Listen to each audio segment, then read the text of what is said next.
ছাব্বিশের নির্বাচনে ভবানীপুর যে হাই ভোল্টেজ কেন্দ্র তার বলার অপেক্ষা রাখে না। সম্মুখ সমরে ভবানীপুরের ঘরের মেয়ে মমতা বন্দ্যোপাধ্যায় ও রাজ্যের বিরোধী দলনেতা শুভেন্দু অধিকারী বৃহস্পতিবার থেকেই ভবানীপুর কেন্দ্রে প্রচার শুরু করেছেন শুভেন্দু। একদিকে যখন বিরোধী দলনেতাকে স্বাগত জানাতে ভিড় ভবানীপুরবাসীর, ঠিক তখনই দেওয়াল লিখনের মাধ্যমে প্রচারে নামল তৃণমূলও।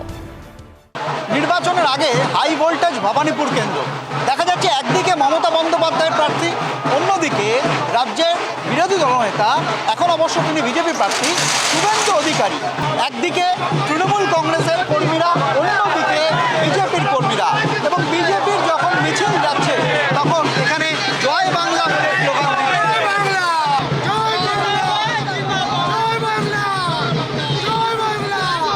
এখানে দেওয়াল লিখে তৃণমূল কংগ্রেসও তাদের প্রচার শুরু করে দিয়েছে।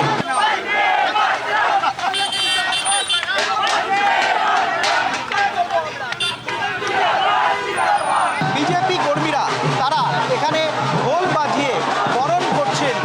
এখানে শুভেন্দু অধিকারী আসছেন এবং শুভেন্দু অধিকারীকে বরণ করার জন্য তারা প্রস্তুত। একেবারে কার্যত হাই ভোল্টেজ ভবানীপুর এবং উত্তপ্ত পরিস্থিতি, এবং আমরা দেখতে পাচ্ছি যে এই মুহূর্তে কিন্তু দাদা এখানে আপনারা যখন মিছিল করছেন তখন তৃণমূল কর্মীরা জয় বাংলা বলে এটাই যদি তাদের রুট হয়, আর যদি বরঞ্চ এটা বলা উচিত বাংলায় নির্বাচন হচ্ছে, এখানকার যিনি বিধায়ক এবং তিনি বাংলার এখনও মুখ্যমন্ত্রীর কুর্সিতে রয়েছেন, এই কথা নিশ্চয়ই তার কাছে পৌঁছেছে। তো কারুর মাধ্যমে, লোকাল লিডারদের মাধ্যমে তারই তো বলা উচিত সৌজন্য, সেটাকে মানুষ ভালোভাবে নিত। ঠিক আছে, আজকে ওইখানে রয়েছে, আজকে ওদের মিছিল 1-1.5 ঘন্টার মধ্যে তো এখান থেকে একটু পরেই তো এখান থেকে বেরিয়ে যাবে, তারপরে করো। এটাই হচ্ছে সৌজন্য। সৌজন্য, বাংলার সংস্কৃতি সব নষ্ট হয়ে গেছে, তারপরে ওরা বাঙালি, বাংলার অস্মিতা নিয়ে কথা বলে। স্লোগানের পাল্টা স্লোগান। একদিকে জয় বাংলায় মুখরিত হলো গোটা এলাকা, পিছপা হলো না বিজেপিও। একের পর এক তৃণমূল বিরোধী স্লোগান তুললেন তারাও।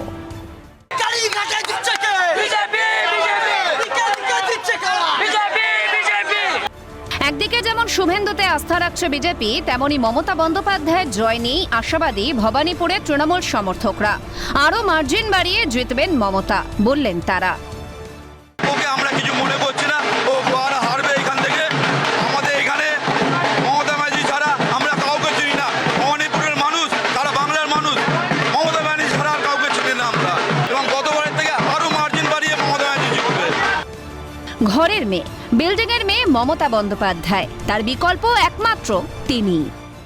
এখন অন্য দলের কাছে ক্যান্ডিডেট নেই, তাই এক একটা প্রার্থীকে 1 জায়গায় 2 জায়গায় 5 জায়গায় দাঁড় করাচ্ছে। কিন্তু মমতা ব্যানার্জির বিরুদ্ধে স্বয়ং নরেন্দ্র মোদী দাঁড়ালেও যা রেজাল্ট হবে, অন্য কেউ দাঁড়ালে সেই একই রেজাল্ট হবে। কারণ মমতা